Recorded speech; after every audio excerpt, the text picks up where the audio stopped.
Assalamualaikum warahmatullahi wabarakatuh. Alhamdulillahirabbil alamin wa bihi nasta'inu ala umuri dunya waddin. Wassalatu wassalamu ala asrofil anbiya'i wal mursalin wa ala alihi wa sahbihi ajma'in. Amma ba'du. Pertama-tama, marilah kita panjatkan puji dan rasa syukur kita atas kehadirat Allah Subhanahu wa taala yang mana kita masih diberikan kesehatan. Tak lupa pula sholat beserta salam marilah kita haturkan kepada junjungan kita Nabi besar Muhammad Sallallahu Alaihi Wasallam yang kita nantikan syafaatnya kelak di yaumul akhir nanti. Amin amin Allahumma amin. Perkenalkan, nama saya Nelly Fatmawati. Di sini saya akan membacakan materi tentang sifat dan karakteristik hukum Islam. Yang pertama, sempurna. Sempurna artinya utuh, lengkap segalanya. Kesempurnaan hukum Islam atau syariat dapat dilihat dengan diturunkannya syariat Islam dalam bentuk yang umum dan mengglobal permasalahannya. Kecuali hal-hal yang bersifat langgeng, nas membuat prinsip-prinsip hukum terperinci, konkret, dan teknis. Misalnya masalah peribadatan, perkawinan, perceraian, dan warisan diterangkan secara terperinci. Syariat Islam dapat benar-benar menjadi petunjuk universal dengan bentuk yang umum dan global tersebut. Syariat Islam juga dapat diterima di semua tempat dan setiap saat. Juga diharapkan hukum Islam dapat berlaku sepanjang masa. Selanjutnya, elastis. Sifat dan karakteristik hukum Islam yang kedua yakni elastis, yang artinya mudah diubah bentuknya dan mudah kembali ke bentuk asal, lentur dan luas. Keelastisannya mencakup di segala bidang kehidupan manusia, baik jasmani maupun rohani, baik mengenai hubungan manusia dengan Tuhannya maupun hubungan interaksi sama manusia, juga tuntunan mengenai kehidupan manusia di dunia dan di akhirat. Hukum Islam memerintahkan segala aspek kehidupan manusia, baik di bidang muamalah, ibadah, jinayah, siasah, dan bidang-bidang lainnya. Namun segala aturan yang diatur oleh hukum Islam itu tidak berarti pula menjadikan hukum Islam memiliki norma yang kaku atau beku, keras dan memaksa. Nas membuka peluang untuk memanfaatkan akal guna beristihad dan memilih cara-cara yang paling sesuai bagi pelaksana dan sesuai pula dengan keadaan. Selanjutnya yaitu universal. Universal berarti umum, berlaku untuk semua orang atau untuk seluruh dunia, bersifat melingkupi seluruh dunia.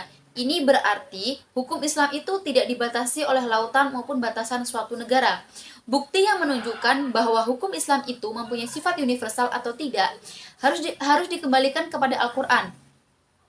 Universal hukum Islam ini dinyatakan oleh Al-Quran sendiri yang berbunyi, yang artinya, dan tidaklah kami mengutus kamu Muhammad melainkan untuk menjadi rahmat bagi semesta alam. Surah Al-Anbiya 107. Dan kami tidak mengutus kamu Muhammad melainkan kepada umat manusia seluruhnya sebagai pembawa berita gembira dan sebagai pemberi peringatan, tetapi kebanyakan manusia tidak mengetahuinya. Surat Al-Saba ayat 28. Kedua ayat Al-Quran di atas menyatakan bahwa syariat yang dibawa oleh Nabi Muhammad bukanlah dikhususkan untuk orang Arab saja, namun berlaku bagi seluruh umat manusia yang ada di seluruh dunia. Selanjutnya yaitu dinamis. Dinamis dalam KBBI dijelaskan makna dari kata dinamis adalah penuh semangat dan tenaga sehingga cepat bergerak dan mudah menyesuaikan diri dalam keadaan dan sebagainya. Kedinamisan hukum Islam terletak pada dasar-dasar yang menjadi dasar dan tiang pokok bagi hukum. Dasar-dasar dan pokok-pokok itulah yang menjadi sumbu kekuatan, kelemahan, kemudahan, dan kesukaran dalam menetapkan hukum Islam. Sesuai dengan tabiat manusia yang tidak menyukai beban yang membatasi kemerdekaannya, sehingga manusia memperhatikan beban hukum Islam dengan sangat hati-hati. Manusia tidak akan bergerak untuk mengikut perintah jika perintah itu tidak dapat menawan hati atau mempunyai daya dinamika.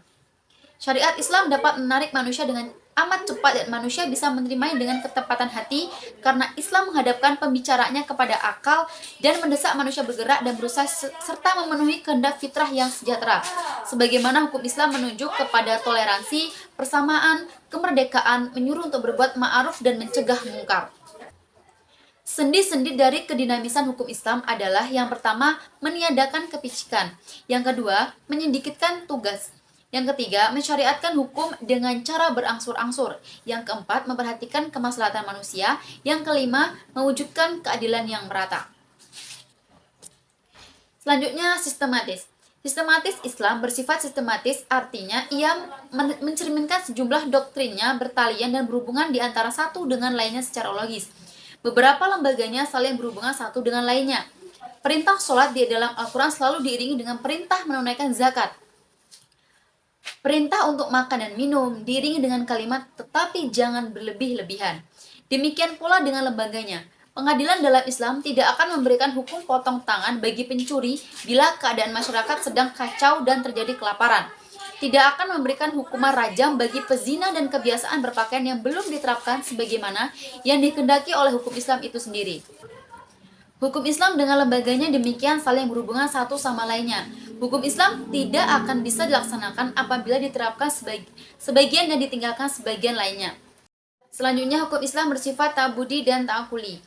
Al-Syaitibi menyatakan bahwa ta'abudi adalah sesuatu di mana tujuan hukum dalam melembagakan hukum untuk membebaskan mukallaf dari perintah-perintah hawa nafsunya atau hawa, agar dia menjadi hamba Tuhan dengan sukarela atau ikhtiaran, sebagaimana dia juga hamba Tuhan secara alamiah atau ihtiraran secara terpaksa. Sedangkan ta'akuli adalah sebaliknya. Kemudian bersifat ta'abudi. Lebih jelasnya, ta'abudi adalah suatu bentuk ibadah yang tujuan utamanya untuk mendekatkan diri kepada Allah, yakni beriman kepadanya dan segala konsekuensinya berupa ibadah yang mengandung sifat ta'abudi murni.